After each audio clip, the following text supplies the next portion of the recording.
A videoaula a seguir é sobre sistema operacional. Antes mesmo de explicarmos o que é um sistema operacional, é necessário sabermos a diferença entre hardware e software. Hardware é toda a parte física do computador. É tudo que você pode tocar, como seu monitor, teclado, mouse e gabinete. Software, ou simplesmente programa, são os comandos que controlam o hardware. O software é o nome que se dá a toda a parte lógica do computador.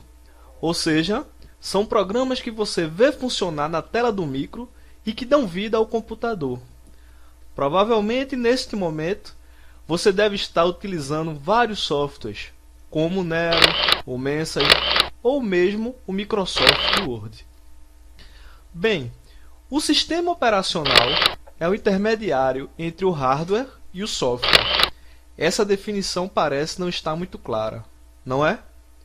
É mais fácil entender um sistema operacional pelo que ele faz do que propriamente pelo que ele é.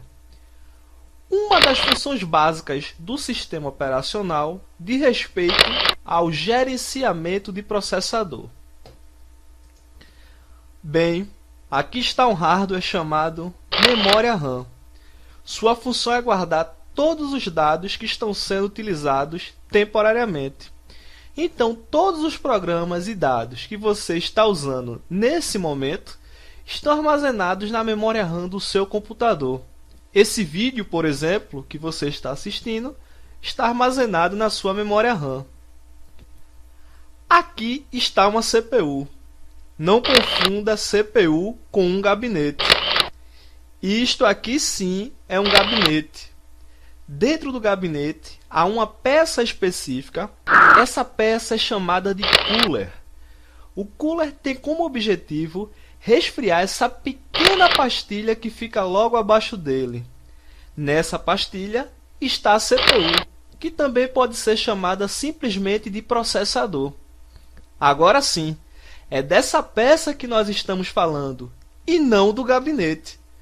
A CPU tem a função de processar todos os dados do seu micro.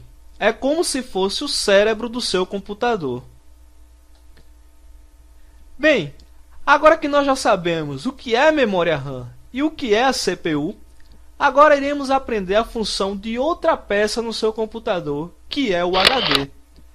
O HD armazena todos os dados do seu computador de forma permanente. Ou seja, se você tiver um programa instalado no seu computador e no momento não estiver usando ele, então esse programa estará armazenado no seu HD. Vale ressaltar que o HD é mais lento do que a memória RAM. Então, a partir do momento que você dá 2 cliques no seu programa, é feita uma cópia desse na sua memória RAM. Ou seja, ele é transferido do HD para a memória RAM, que é mais rápida, tem uma velocidade maior. Nesse nosso exemplo, nós acabamos de abrir o Microsoft Word, o PowerPoint e o Excel. Então, esses 3 programas estão agora na nossa memória RAM. Aí ocorre uma mudança de nomenclatura. Quando um programa está armazenado na memória RAM, ele passa a se chamar processo. Ou seja, processo é basicamente um programa em execução. Isso quer dizer um programa que está sendo usado no momento. Se nosso computador não tivesse um sistema operacional, o primeiro processo que ocupasse a CPU poderia ficar por tempo indeterminado e os demais esperariam a boa vontade desse processo sair da CPU. Mas nosso computador tem um sistema operacional e ele faz o gerenciamento de processador. No exemplo a seguir, o primeiro processo, que é o Microsoft Word, ocupa a CPU e em milésimos de segundos retorna à memória RAM. Então o segundo processo, que é o PowerPoint, ocupa a CPU e em milésimos de segundos retorna à memória RAM. Dessa forma, todos os processos têm acesso à CPU. Portanto, todos os processos conseguem executar suas tarefas.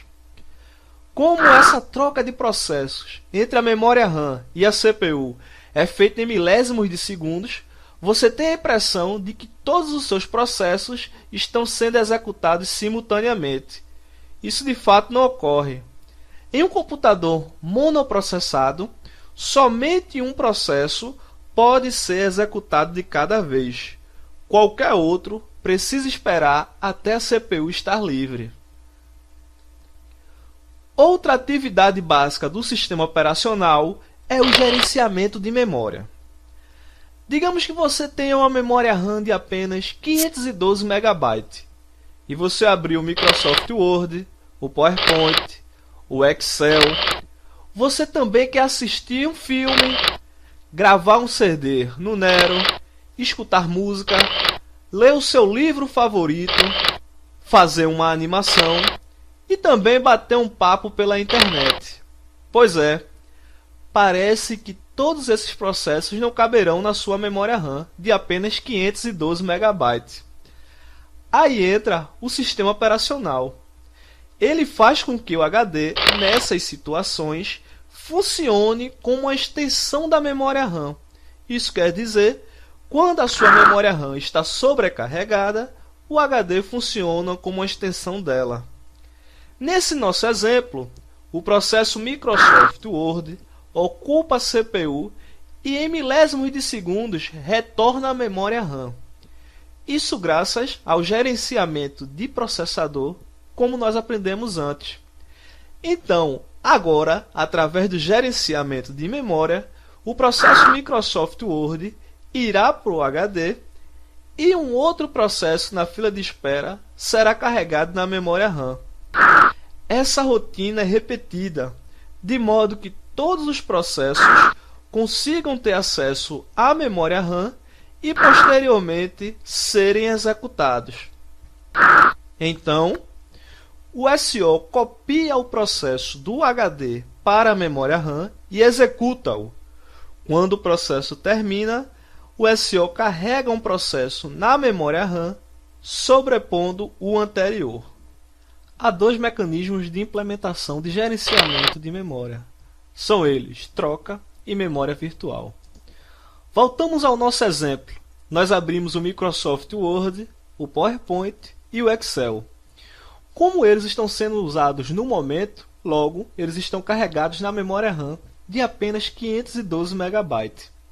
Digamos que nós estejamos jogando um jogo qualquer, o Street Fighter, por exemplo, mas nossa memória RAM já está sobrecarregada. Então o HD, nesse caso, funciona como uma extensão da RAM, como tínhamos aprendido anteriormente. O Microsoft Word ocupa a CPU e em milésimos de segundos retorna à memória RAM, através de gerenciamento de processador.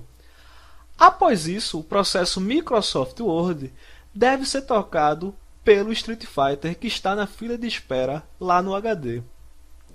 Digamos que você esteja no último estágio do Street Fighter. Você já venceu todos os adversários e apenas falta enfrentar o mestre.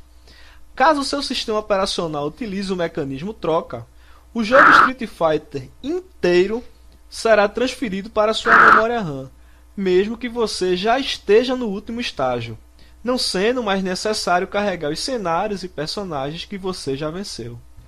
Então, troca consiste em trazer cada processo inteiro, executá-lo temporariamente e então devolvê-lo ao HD. Já se seu sistema operacional utilizasse o mecanismo memória virtual, apenas a parte do processo em uso seria trazida. O restante do processo ficaria no HD. Nesse nosso exemplo, apenas o estágio onde você se encontra no jogo Street Fighter seria trazido para a memória RAM. Então, memória virtual permite que os processos executem mesmo quando estão apenas parcialmente na memória principal.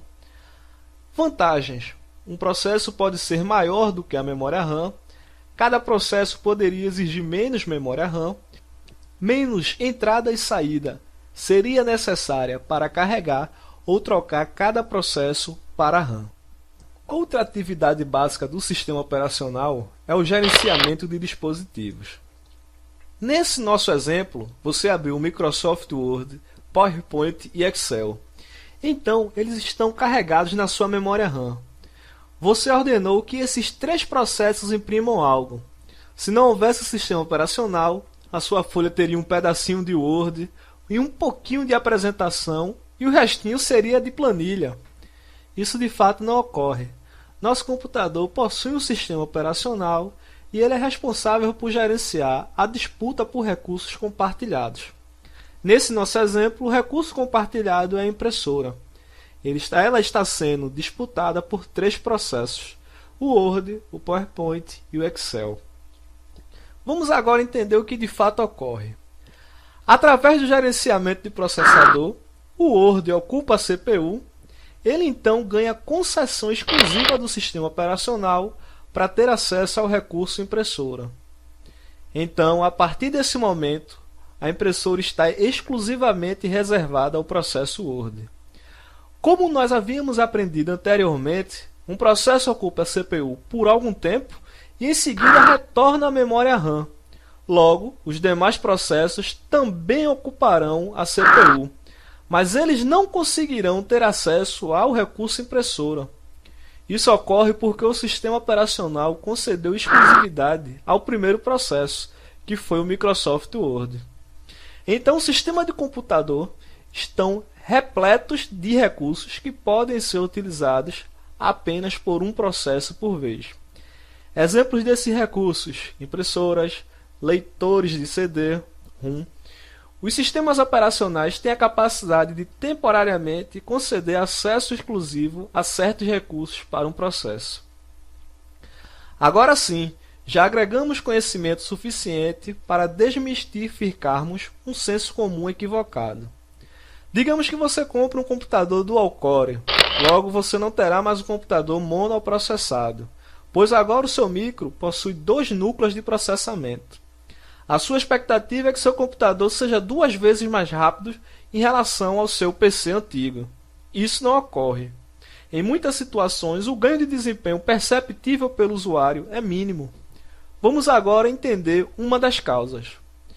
Voltando ao nosso exemplo, você ordenou que os 3 processos armazenados na memória RAM imprimam seus respectivos arquivos.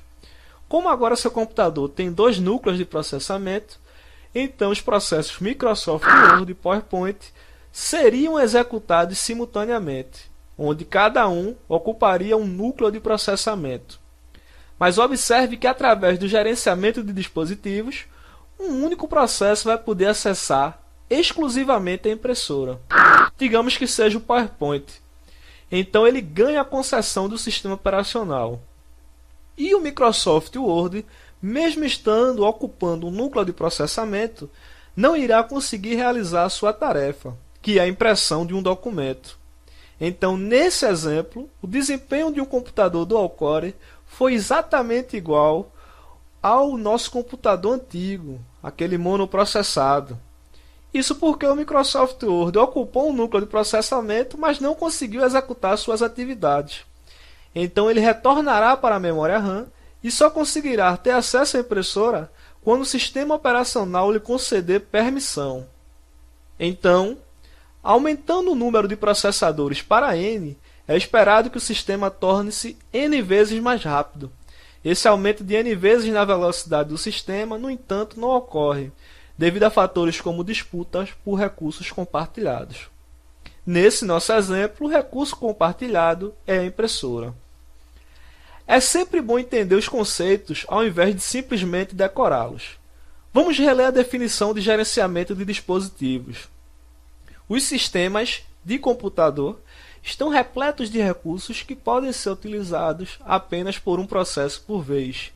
Exemplos desses recursos: impressora, leitor de CD-ROM. Os sistemas operacionais têm a capacidade de, temporariamente, conceder acesso exclusivo a certos recursos para um processo. É natural ao decorar um determinado trecho de um livro que haja o esquecimento de alguma parte do que foi decorado. Por exemplo, suponhamos que você esqueceu o trecho por um processo.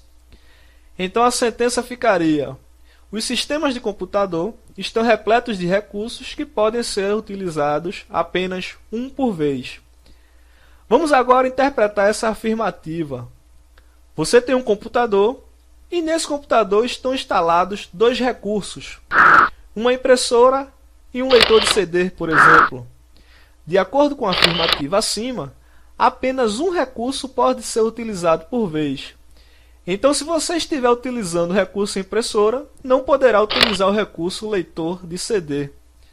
Pois é, parece que não era bem isso que você queria dizer, não é? Então, é sempre bom entender os conceitos ao invés de simplesmente decorá-los. A afirmativa correta é: os sistemas de computador estão repletos de recursos que podem ser utilizados apenas por um processo por vez.